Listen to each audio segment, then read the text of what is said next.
Europe 1 Matin Week-end, 6h-9h, Lénaïque Monnier. Europe 1, 8h12, lors de l'interview Actu d'Europe 1 Matin Week-end. Lénaïque Monnier, vous recevez le vice-président du Rassemblement National, Sébastien Chenu. Oui, parce que la photographie était un peu attendue, celle de Marine Le Pen et Jordan Bardella côte à côte depuis que ce dernier avait annoncé qu'il serait candidat en 2027 si Marine Le Pen ne le pouvait pas. Bonjour Sébastien Chenu. Bonjour. Vice-président du Rassemblement National. Alors, on va parler effectivement de ce grand rendez-vous donné par le RN.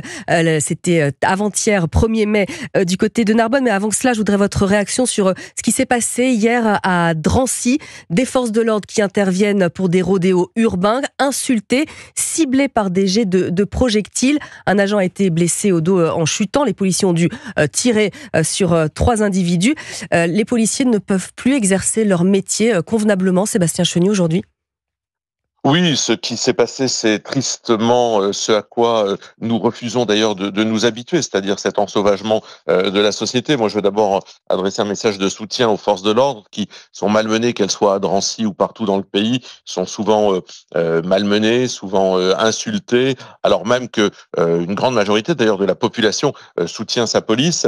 Ce que je note en tous les cas, c'est que la situation de la sécurité dans notre pays ne cesse de se dégrader. Les moyens n'y sont pas, la volonté politique n'y est pas. Et aujourd'hui, nous déplorons encore une fois un refus d'obtempérer, puisque je crois qu'il s'agit de ça. Et ça Exactement. a beaucoup augmenté dans notre pays, qui aurait pu être une catastrophe. Le miracle, c'est que ce ne soit pas des catastrophes à chaque instant. Et c'est vrai qu'on aurait pu s'attendre à une autorité un peu renouvelée avec à la tête de Beauvau et à la tête et le garde des Sceaux, Gérald Darmanin, Bruno Retailleau. Manifestement, pour l'instant, on reste un petit peu dans l'expectative, Sébastien Chenu.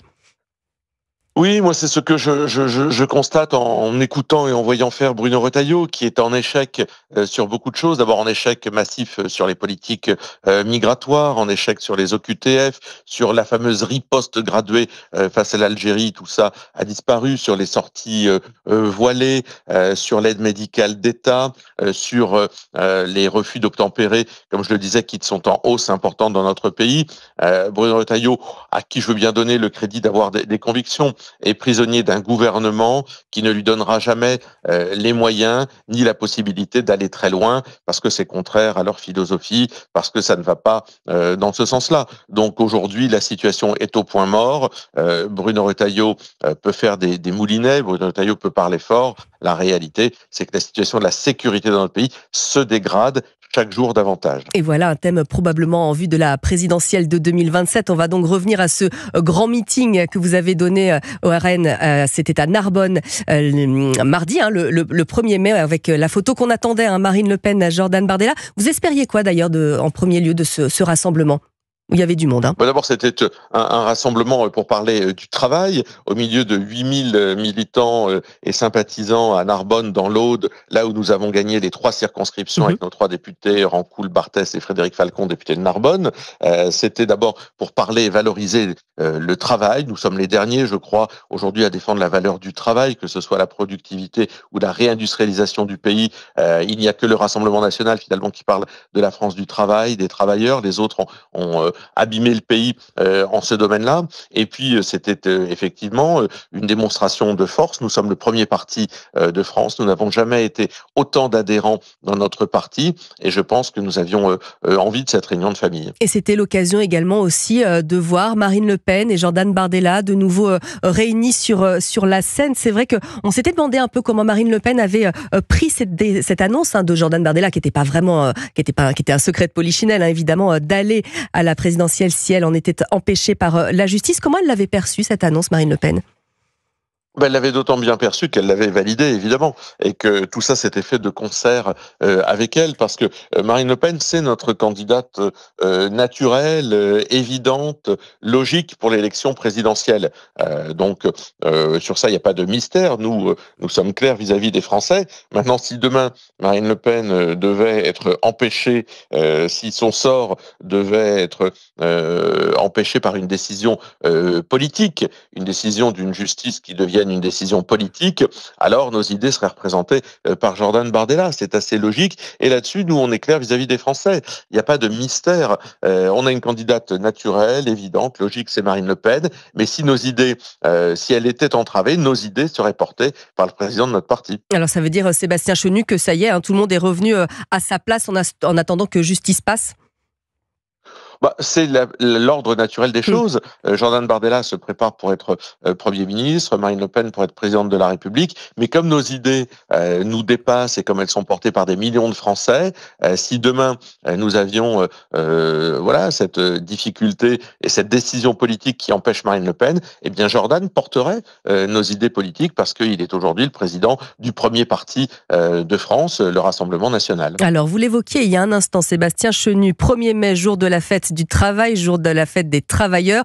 Dans ces cortèges qu'on a vus à Paris, notamment, on ne parle plus ni travail ni travailleurs, alors que c'était quand même le but, notamment quand on se voit ce qui se passe avec ArcelorMittal et ses multiples suppressions d'emplois. Le travail, vous allez le remettre au cœur de votre programme également ? Oui, nous n'avons jamais cessé, nous, de parler du travail. D'ailleurs, les ouvriers, les employés votent majoritairement pour le Rassemblement national. C'est le premier parti dans la France du travail. Moi, quand j'entends la gauche aujourd'hui parler du travail alors qu'ils ont accepté, ils ont mis toutes les conditions qui ont amené la désindustrialisation de notre pays et qu'aujourd'hui ils défendent les communautés et pas les travailleurs, je me dis qu'il y a un problème, que la gauche a un problème. La gauche a rayé d'un trait les travailleurs depuis bien longtemps. Nous, on continuera à parler de l'industrie. On pense évidemment à Arcelor comme on pense à Outinor. Je pense dans le département du Nord chez Guillaume Florquin à Saint-Amand-les-Eaux, pour lequel les députés lui-même se battent. Nous considérons que nos entreprises, elles croulent sous les normes.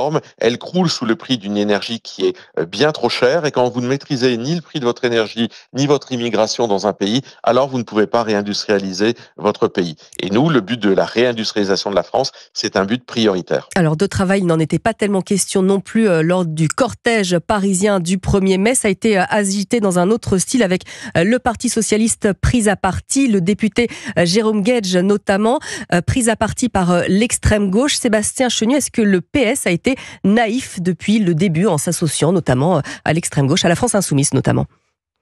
D'abord, le PS est en train d'ouvrir les yeux. D'abord, on les entend moins quand les autres, je pense aux députés du Rassemblement national, se font secouer, agresser, empêcher de tenir des réunions par la France insoumise et l'extrême gauche.